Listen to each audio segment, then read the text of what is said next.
स्वागत करती हूँ आप सभी का अपने YouTube चैनल पर। आज मैं एक प्यारा सा गीत लेके आई हूँ, आप लोग कमेंट में बताना कैसे लगा।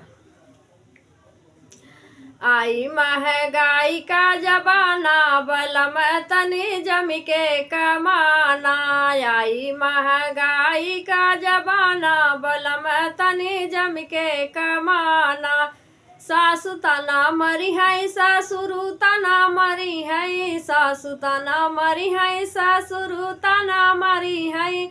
नैहर में नाही बाट काना, बलम तनी जम के कमाना। नैहर में नाही बाट काना, बलम तनी जम के कमाना।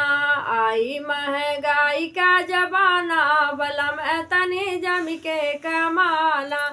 आई महंगाई का जमाना, बलम तनी जम के कमाना। जेठ तना मरी है, जेठानी तना मरी है, जेठ तना मरी है, जेठानी तना मरी है। नैहर में नाही बाट काना, बलम तनी जम के कमाना। नैहर में नाही बाट काना, बलम तनी जम के कमाना। आई महंगाई का जमाना, बलम तनी जम के कमाना।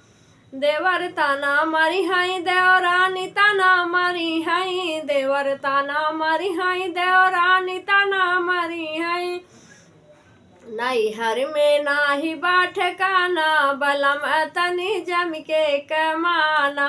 नैहर में नाही बाट काना, बलम तनी जम के कमाना।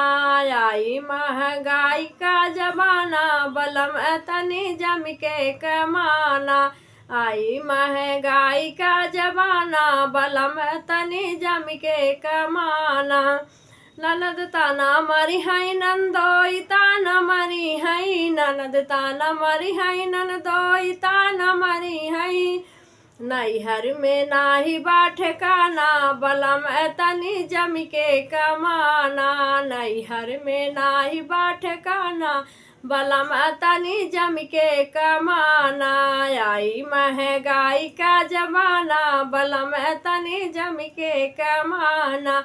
आई महंगाई का जमाना, बलम तनी जम के कमाना।